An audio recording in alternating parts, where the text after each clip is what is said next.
What's up, Taiwan? I'm Erika Liu with news from here in Taiwan and around the world. The Hualien earthquake in early April caused significant damage to the region and its economy, but power supply to the area was hardly affected. Simply put, the grid held up. John Van Trieste reports. Within hours of the magnitude 7.2 earthquake that hit Taiwan in early April, the lights were back on in nearly all of the 300,000 plus households that had lost power. Painful lessons from past earthquakes meant the state-run electric company was prepared, despite 2 power plants getting knocked offline. Within 10 seconds of the shaking, power stored for such an occasion was flowing through the grid. Within 10 minutes, hydro plants had stopped pumping water and put all their focus on dumping it onto turbines. Taiwan soon had the equivalent of several large power plants worth of energy, keeping the grid from crashing. In the hours that followed, it was full steam ahead for those generators still operational, as work to repair what the earthquake had damaged got underway.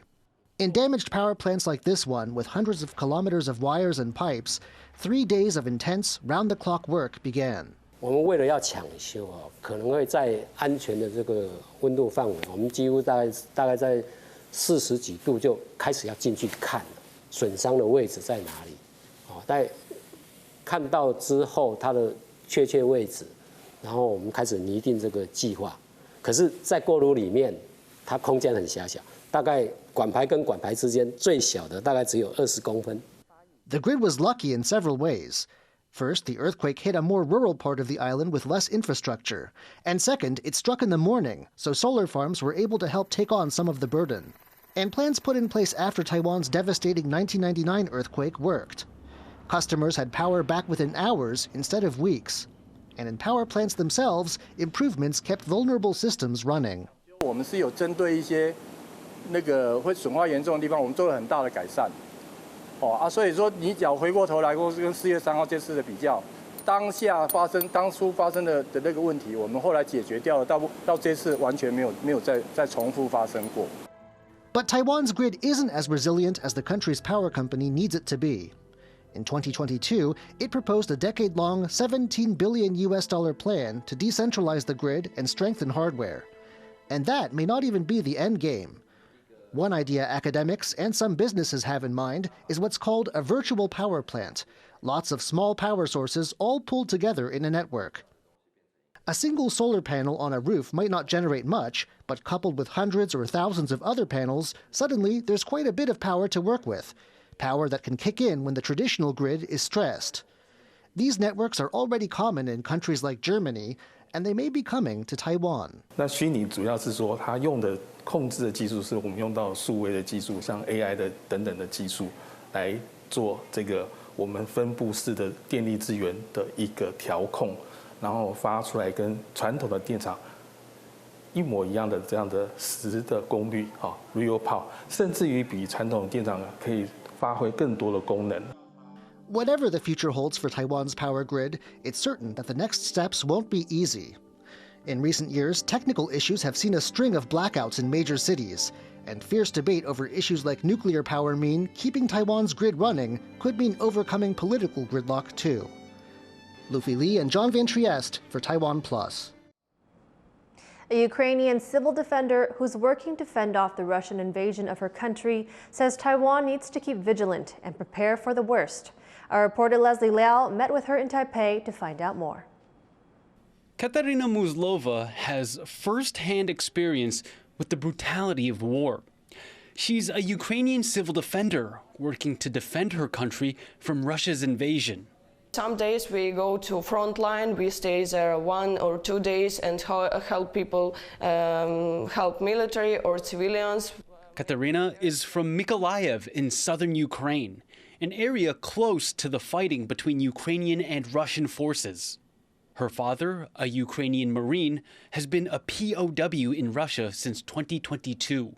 I got only one call from him in March 2022, and after that I didn't have any information because he was captivated from Russians, and he actually still in captivity with other military defenders of Mariupol. Katerina processes her hardships through productivity.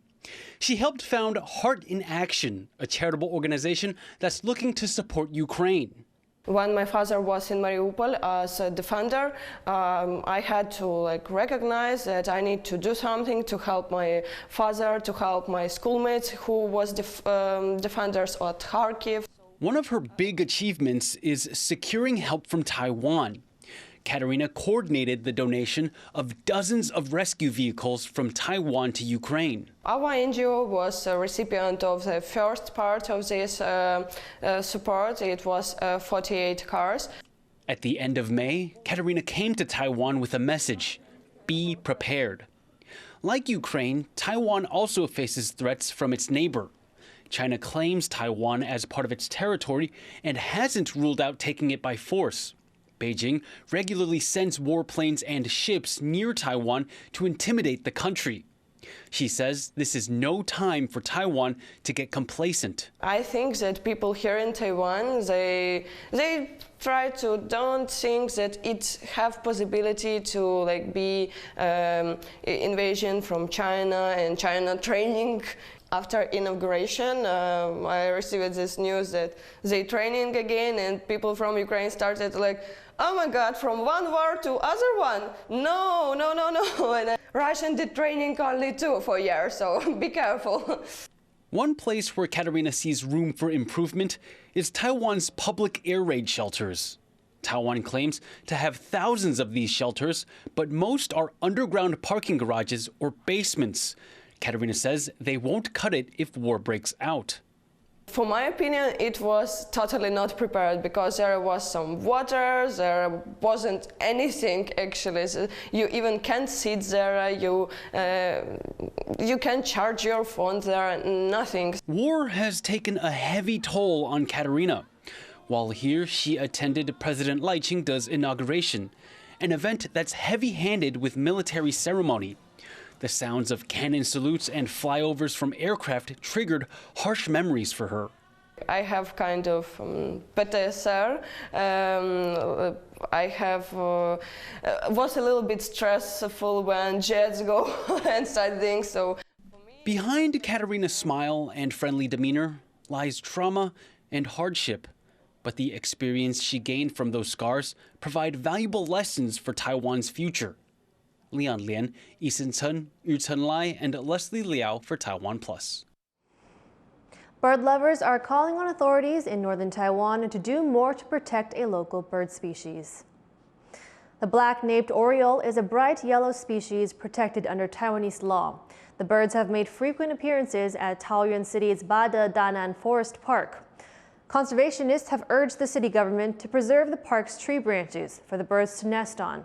There are only about 500 black-naped Orioles left in Taiwan.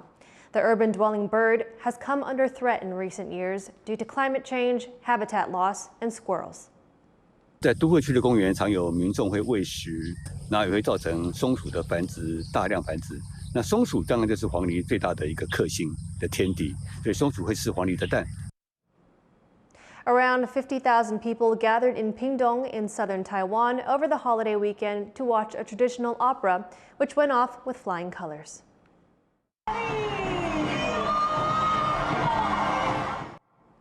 The performance of the classic Legend of the White Snake took more than 300 actors to pull off.